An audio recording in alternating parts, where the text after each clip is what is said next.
Hey hey hey! Bonjour à tous! Alors aujourd'hui je vais vous parler d'un mode que j'apprécie particulièrement dans Lightroom, qui est le mode surveille en anglais ou simplement le mode ensemble en français.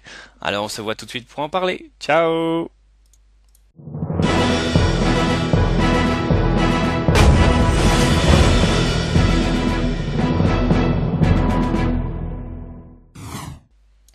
Donc voilà. Alors quel est ce mode justement que j'aime tant?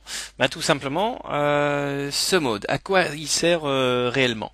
Ben, en fait c'est un mode qui va me permettre de trier mes photos, non seulement de trier, mais surtout de faire la sélection des photos que j'aime vraiment.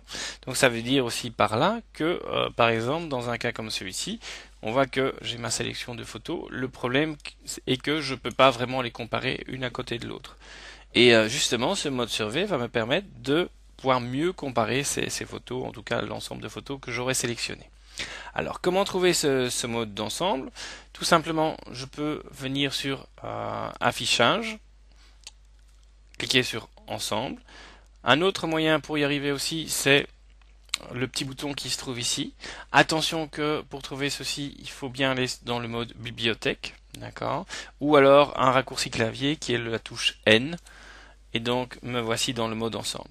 Donc jusque-là, rien de vraiment particulier. Il me montre ma photo. Là où ça devient intéressant, c'est que maintenant je vais sélectionner plusieurs photos dans mon mode bandeau qui est ici. Donc pour ce faire, il suffit simplement d'appuyer sur la touche CTRL sur mon clavier et après de venir cliquer avec la souris là où je souhaite faire la sélection des photos. Donc je vais prendre cette photo-ci, celle-ci, celle-ci. Alors ici pour le moment je le fais juste un peu au pif en disant voilà qu'est-ce que je veux exactement comme photo. Voilà qui est fait.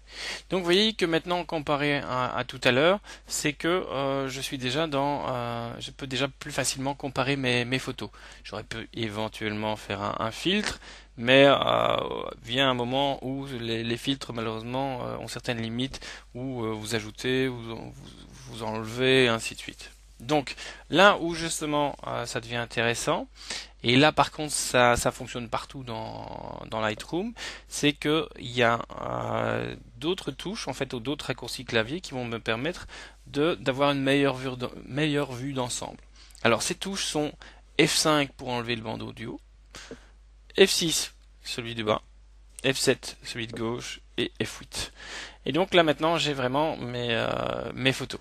Ah oui, il faut savoir aussi que ceci, on appelle ça le toggle, et donc vous appuyez sur touche T pour toggle, et ça disparaît. Donc, alors imaginons maintenant par exemple que je souhaite réaliser un triptyque et que je dois faire un choix dans ces photos. Alors, je pourrais partir ici, j'ai plusieurs choix. Soit je peux partir sur du noir et blanc, soit je peux partir sur de la couleur, je peux partir sur les verticales, ou je peux partir sur les paysages. Dans ce cas-ci, je vais plutôt partir sur du noir et blanc. Et donc, je peux simplement passer sur la photo. Vous voyez que la petite croix apparaît, et cette petite croix me permet d'enlever les photos. Donc, celle-ci, j'enlève. Ben, on va enlever celle-ci, celle-ci, celle-ci et la dernière qui est ici. Vous voyez qu'à chaque fois, en fait, il me réarrange mes photos. Vous voyez que moi, personnellement, j'aime bien parce que ça me permet vraiment d'avoir une meilleure vue de celle-ci.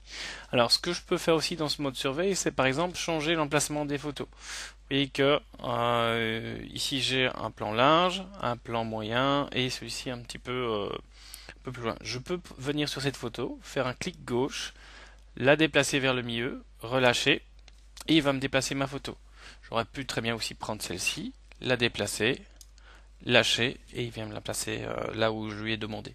On va revenir en arrière. Voilà. Chose aussi que j'aime bien, c'est que dans Lightroom, si vous appuyez sur la touche L, il va vous assombrir votre écran à 50%. Vous appuyez encore une fois sur L. Là, vous êtes vraiment sur un écran noir. Et ça peut vraiment vous donner une meilleure vue de ce que vous pourriez avoir en tant que triptyque sur fond noir ou ainsi de suite. Je vais revenir tête départ. J'appuie sur la touche L. Donc maintenant imaginons que je change d'avis. Je dis tiens voilà j'aurais souhaité avoir les couleurs. Alors pour ce faire, bah, ici je vais ajouter mes photos. Donc j'appuie sur le F6. J'ai mes photos qui réapparaissent. Alors, de nouveau, je viens faire un clic gauche sur la photo que je souhaite avoir. Ici, dans ce cas-ci, imaginons qu'on partirait sur du paysage. Donc, j'appuie toujours sur ma touche contrôle et je viens appuyer sur la photo, faire un petit clic gauche sur la photo que je souhaite avoir. Voilà qui est fait. Si je veux de nouveau avoir mon fond noir, j'appuie sur ma touche L et voilà ce que ça donne. Alors maintenant que j'ai mes photos, c'est bien joli, mais alors ce que je vais faire maintenant, c'est utiliser les cotes pour garder ma sélection. Alors ce que je vais faire, c'est je vais appuyer, donc je vais sélectionner ma photo, je vais lui donner une note de 5, une note de 5, une note de 5. Alors mes photos ont disparu tout simplement parce que ici on voit que dans Lightroom je peux faire des tris. Et dans mon cas, j'ai donné 5 étoiles. Donc simplement pour dire, tiens voilà, c'est les photos que je veux finaliser. Pour quitter mon mode tout simplement vue d'ensemble, il suffit de cliquer ici sur un mode gris ou autre. Je me retrouve avec mes photos. De là, il ne me restera plus qu'à les sélectionner, faire un fichier, exporter et après de faire ce que je souhaite avec mes photos. Alors voilà, j'espère que cette petite démonstration vous a plu. J'espère que c'est un outil qui vous aidera autant qu'à moi. Et je vous dis à très bientôt. Ciao!